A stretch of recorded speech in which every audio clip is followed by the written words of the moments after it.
So I'm sure you've seen the news. The God of War announcement was supposed to come out today, according to leaks, Jason Schreier and Henderson, what have you.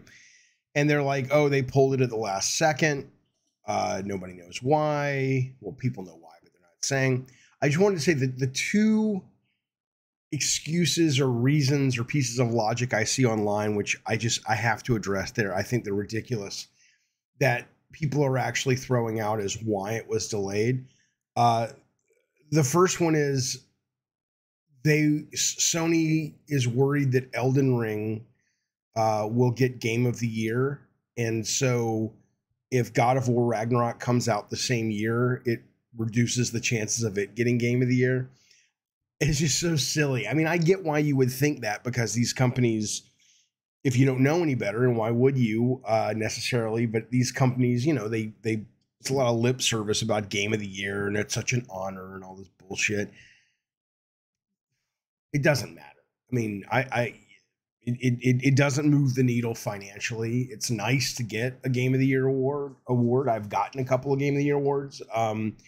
It never moved the needle sales wise. It's not like Sony's sitting around. In the movies, it used to be that I think they said that there was a percentage they would attribute. They would say if a movie got nominated for Best Picture, it was like an X percent, between X and Y percent bump on the revenue.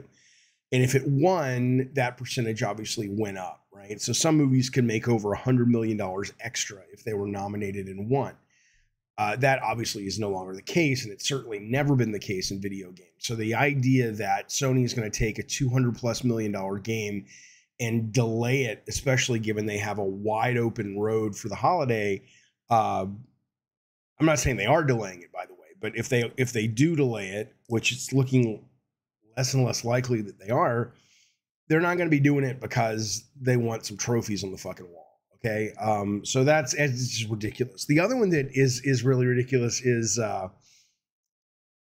people are saying, oh, Sony was going to announce this yesterday or today, sorry, the 30th, but they don't like the leaks, and they don't like, in particular, this one leaker who calls himself, I think it's the Snitch, which I love. The Snitch. Somebody needs to do a little cartoon of him and shit.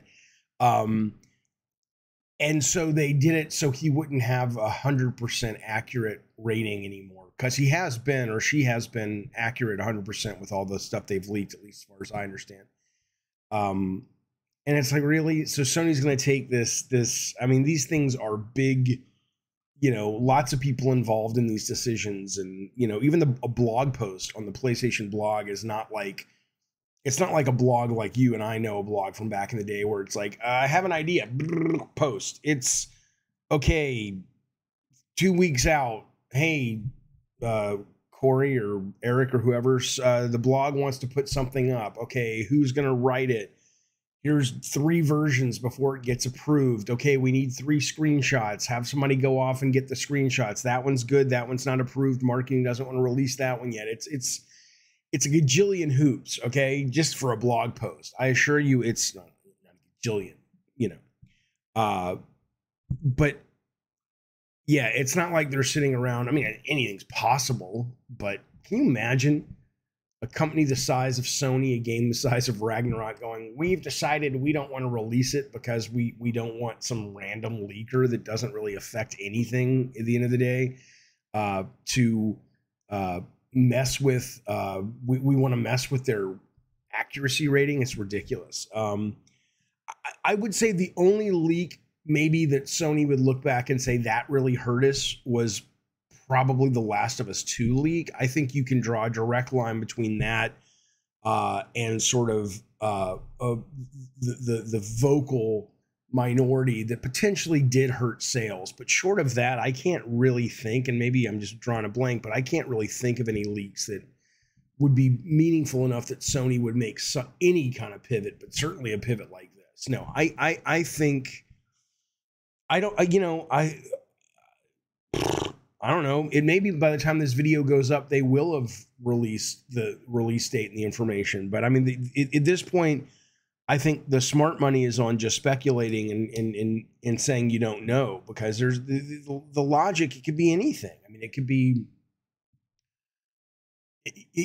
be that they were ready to release it this year and they wanted to announce it, and then sales was just like, look, man, we're not going to have as many units of hardware in the pipeline as we thought. And I think sales is like, I really think we should put it in February because all signs point to the fact that we're going to have a shit ton more hardware. That's possible why they would say, okay, let's wait, let's get more information on this.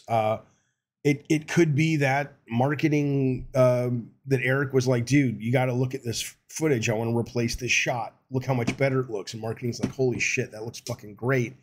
Yeah, fuck it. What's it going to matter if we push it to Monday, right? There's a million things that make a lot of sense, but it's not, in my opinion, I don't know, but I've never seen anything that would lend credence to the idea that the reasoning is game of the year or making a leak or not look accurate. I think that's, in light of no information, sure, you're going to speculate, but I think that's a little ridiculous.